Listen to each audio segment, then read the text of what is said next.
The iPhone 18 Pro Max is coming with some big camera upgrades on top of plenty more improvements, and today I'm going to be covering it all.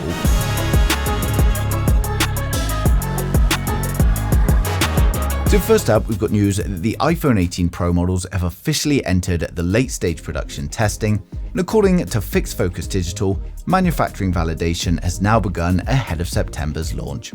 Now this stage is important because it's when Apple activates the production tooling and validates portions of its assembly lines, and historically this is when leaks really start accelerating because once the hardware's locked in, it's much harder to keep everything contained. Now according to Ming-Chi Kuo, the iPhone 18 Pro models are set to receive a major camera upgrade, and that's variable aperture on the primary lens. Now that means that the camera is going to be able to physically adjust how much light reaches the sensor. In darker environments, it can open wider for better low light shots, and in brighter conditions, it can narrow to improve sharpness and control the exposure. Now more importantly, it gives Apple real control over depth of field, meaning more natural background blur rather than relying on purely computational tricks. Now that's not all, and there are still strong rumors suggesting Apple could move to a 200 megapixel primary sensor. Nothing is confirmed just yet, but if Apple combines a 200 megapixel primary sensor with variable aperture, that would represent one of the biggest camera hardware upgrades that we've seen on an iPhone in years. For anyone thinking about upgrading themselves, today's video is in partnership with BetterHelp, an online platform that makes starting therapy simple and convenient. Now most New Year's resolutions fade by February because real change doesn't come from trying to become someone completely different overnight. It comes from small, consistent habits that build over time, things that you stick with even when motivation dips. Now therapy works in exactly the same way. It's not a quick fix or a one-time breakthrough. It's a steady habit that gives you space to understand yourself better, recognize patterns in your thinking, and build healthier responses to stress, relationships, and everyday challenges. Now over time, that consistency creates real growth and lasting support for your well-being. Now for example, I previously suffered with sleep and learned to improve it, and it's not something that just happens overnight, and it required months of dedication to stick to a routine that worked before I saw any improvement. BetterHelp makes getting started feel straightforward. You fill out a questionnaire and you can be matched with a therapist in as little as a couple of days. They match you based on your preferences and their clinical experience, and if it doesn't feel like the right fit, you can switch therapists at no extra cost. Over 6 million people have used BetterHelp, and this makes it one of the largest therapy platforms available. Now therapy gives you space to pause, reflect, and create meaningful, lasting change instead of chasing short-term motivation.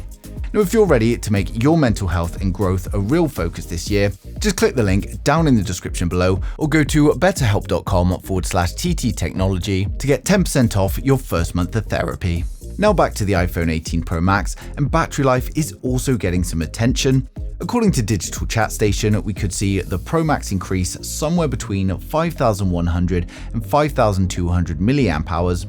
And on paper, that's only a modest bump from the predecessor's 5,088, but the raw numbers don't tell the full story.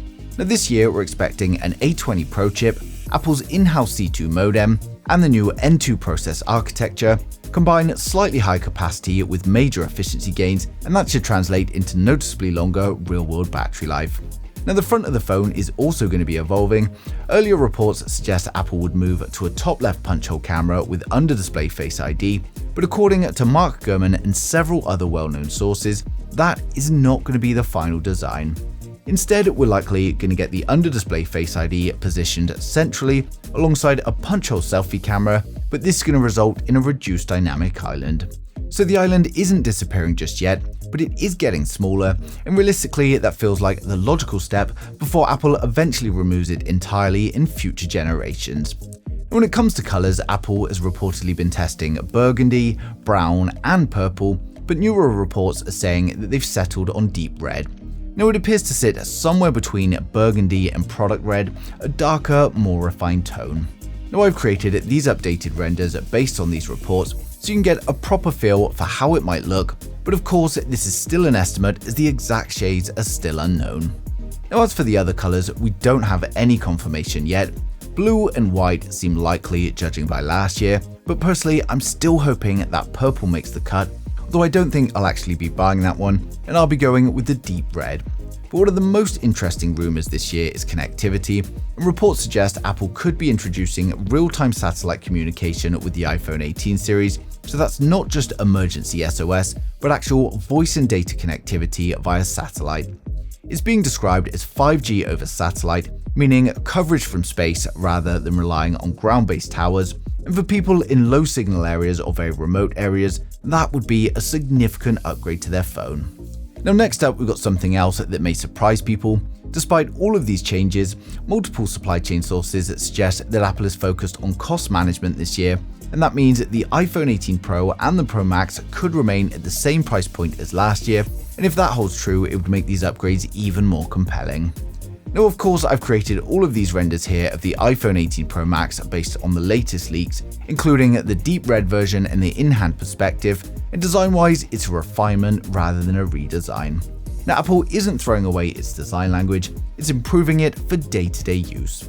Now, for those excited though, we're now going to run through the full specs, design, and the expected pricing for each model in the range to help you guys decide which one is right for you. So hit subscribe now and we'll get right into it. So first up, we have the iPhone 18 Pro, and this raises the bar with a 6.3-inch LTPO Super Retina XDR OLED display running at 1 to 120 Hz. It's going to remain at 2622 by 1206 resolution, but of course we get higher peak brightness, thinner bezels, and a smaller dynamic island. We get a new 42 megapixel selfie camera on the front, and then over on the back, the Pro steps up to a triple camera system with a variable aperture, and that's a 48 megapixel main sensor, a 48 megapixel ultra wide, and then a new 64 megapixel periscope offering 5 to 10 times optical zoom. And all three are rumored to use stacked sensors for faster readout and better color depth. It's powered by the A20 Pro chip, which is manufactured on a 2nm node, and it's coming with 12GB of RAM and up to 1TB of storage. And battery size is going to land around 4,300 mAh for the eSIM only model, with some big improvements to fast charging. Connectivity brings 5G, Wi-Fi 7, Bluetooth 6, ultra wideband, and the new C2 modem. And it's of course going to ship with iOS 27, and pricing is expected to start from £1,099 or $1,099. Next up, we've got the iPhone 18 Pro Max, Apple's largest flagship model, and we get a 6.9-inch LTPO Super Retina XDR OLED display with a resolution of 2868 by 1320. It's still a 120Hz display with a record-breaking peak brightness and a smaller dynamic island. For the front camera, we get the same 42 megapixel camera we have on the Pro, and then over on the rear, we could see a 200 megapixel primary camera, a 48 megapixel ultra wide, and a 64 megapixel telephoto, of course with larger apertures and improved sensor readouts for even better zoom and night shots. Now it's running the same A20 Pro chip with 12GB of RAM, but this time we get up to 2TB of storage, and it also packs a much larger battery of 5,200 mAh for the eSIM only model, with improvements to wired and wireless charging. We get 5G, Wi-Fi 7, Bluetooth 6, ultra wideband, and Apple's C2 modem. And of course, it's running iOS 27, and it's expected to launch around £1,199, or that's going to be $1,199 in USA, and of course, it's launching in September 2026. Finally, we have the Apple iPhone Fold, Apple's most premium iPhone to date. It features a 5.5-inch external display for everyday use, paired with a 7.8-inch internal folding OLED display with a wide tablet-like aspect ratio. Now both displays use punch-hole cameras, with the external camera at the top center of the display and the internal camera in the top left corner. And of course, the standout feature here is that when it's unfolded, the internal display has no visible crease from any angle. Now the device measures at just 9mm thick when it's folded and 4.5mm when unfolded, making it one of the thinnest book-style foldables ever. Now for the selfie camera, it's unknown at the moment, but at least the external punch hole is likely to be an 18 megapixel multi-aspect selfie camera. And then over on the rear, we've got a dual camera setup on a raised camera bar, and current rumors suggest Apple may deliver a 200 megapixel stacked primary camera, and that's going to be paired with a 48 megapixel ultra wide, and of course it's all alongside Apple's latest AI-powered video features driven by an upgraded neural engine. Now it's going to be powered up by the A20 Pro chip and paired with 12GB of RAM and up to 2TB of storage, and it uses a dual battery system with an estimated combined capacity of around 5,600 mAh, designed to deliver consistent all-day battery life despite the large internal display.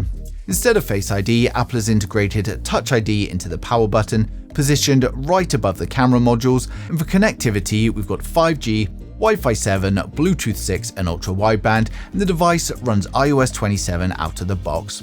Now, the iPhone Fold is expected to launch in black and white color options, with pricing estimated at between $2,000 and $2,500, positioning it firmly as Apple's most expensive and most ambitious iPhone yet, with a likely release window in September 2026. So overall, the iPhone 18 Pro series looks like a smart evolution. We're getting meaningful camera upgrades, hardware changes, improved battery efficiency, refined display tech, potentially satellite connectivity, and likely stronger AI features as Apple continues to close the gap in that area. Now, for iPhone 17 Pro users, it's probably not going to be a must upgrade depending on your personal needs, but for anyone on an older iPhone, especially something 3 or 4 generations back, this could be one of the strongest upgrade cycles in recent years. Now, we're still months away from launch at the moment, but now that the product testing has now begun, we can expect the leaks to start coming faster and faster, and of course I'm going to be sharing them as soon as they come in, so make sure you subscribe so you don't miss a thing.